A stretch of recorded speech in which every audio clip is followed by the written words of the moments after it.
As night falls over one of the world's busiest sea lanes, is the Gulf of Aden once again erupting into fear, with armed skiffs hunting tankers in the dark while global trade tries to slip by unseen? With mystery gunmen edging closer to tankers and product ships, is Trump now facing his worst shipping nightmare? Vulnerable oil routes turning into ambush zones just as the Iran war hangs over the region? As reports point to armed boats shadowing commercial hulls off Yemen, is Mojtaba Khamenei quietly activating Iran's shadow navy in these waters to pressure the US and its allies without firing a missile? When crews radio that small armed boats have come within just 100 meters of their hulls, are we watching the opening moves of something bigger? Armed swarms testing how far they can push global trade lanes. With warnings of high-speed skiffs carrying gunmen and climbing ladders now circulating among captains, is the Gulf of Aden slipping back into the kind of danger that once made every transit a gamble? On May 23, the UK's Maritime Reporting Centre flagged several suspicious incidents in the Gulf of Aden, alerting ships that unusual activity had been observed along key shipping routes. Initial reports said a number of commercial vessels were approached by small, armed skiffs in the area, reviving memories of piracy and hostile boarding attempts from past years.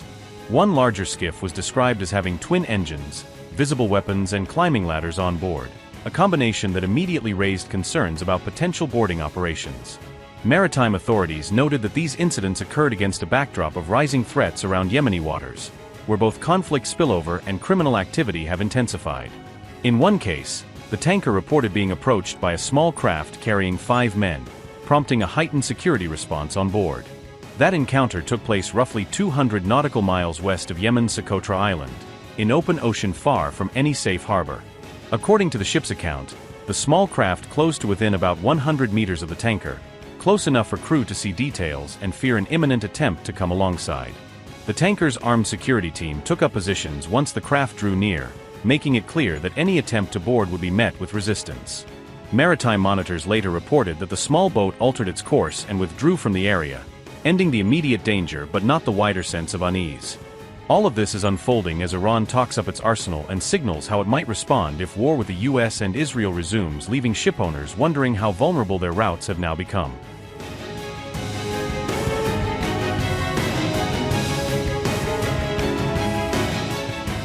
Iran is reportedly keeping a vast missile arsenal on standby for potential strikes against Israel if hostilities erupt once again.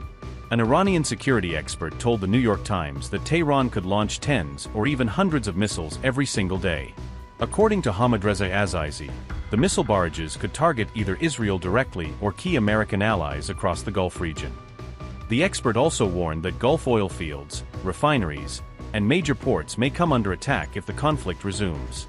Azizi claimed Tehran's broader objective would be to trigger global economic shockwaves and intensify pressure on Donald Trump.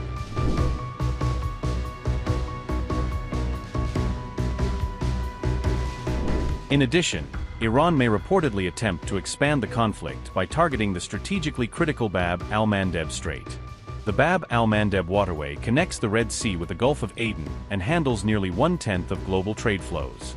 Ahmadreza Azizi further claimed that Tehran could try forcing the United States into fighting simultaneously across 2 maritime fronts. Iran is also reportedly preparing itself for what officials describe as short but high-intensity strikes on its energy infrastructure.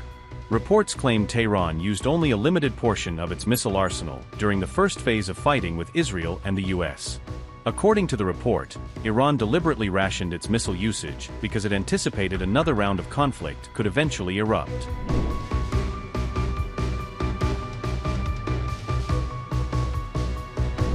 The latest revelation surfaced shortly after Donald Trump stated that he was temporarily holding back from striking Iran again. On May 19, Trump reiterated that several Gulf allies had personally urged him to avoid launching any new military attacks for now. You mentioned that this is going to be a gift for America, for future presidents and the country. What's your hope for America? We have to have a safe country. We have to have a great country. We have to make sure that Iran doesn't get a nuclear weapon. All of the things that you see me fighting for so hard. And it's always tough. You know, we're negotiating with Iran, and then you have the Democrats, I call them the Democrats, putting in a bill that Trump should immediately stop You know how it is to negotiate with a country where you're beating them badly. They come to the table, they're begging to make a deal, because they're begging to make a deal. I hope we don't have to do the work, but we may have to give them another big hit. We may have to give them another big hit. I'm not sure yet. You'll know very soon. But how do you feel when you're negotiating, you're winning every point, and they say, but in Washington, they want to stop you from negotiating. They want to stop you, and it's only political. It's the Democrats. They're dumb. It's a new name. It's a very accurate name. So I'm in the middle of a negotiation. I'm saying you cannot have a nuclear weapon, and it comes over the wire that the Democrats want to stop Trump from further negotiations. They want to stop Trump from, if he has to, giving them another slap. They want to have a nuclear weapon to blow up the Middle East and to blow up, frankly, the world. It's not going to happen. Nice to see you, by the way. How close were you to striking Iran? I was an hour away. We were all set to go. You're talking about yesterday. Yes. We were going to be striking it would have been happening right now. Yeah, it was all done. The boats, the ships are all loaded. They're loaded to the brim. And we were all set to start. What specifically did both nations tell you that convinced you to They said that they feel they've had, for the first time in almost 47 years. You know, Iran's been the bully of the Middle East for 47 years. I mean, literally the bully of the Middle East. And the next, they wanted a nuclear weapon. Had I not terminated Barack Hussein Obama's Iran nuclear deal, had I not terminated it, see, that's the win. That can't happen with the real structure.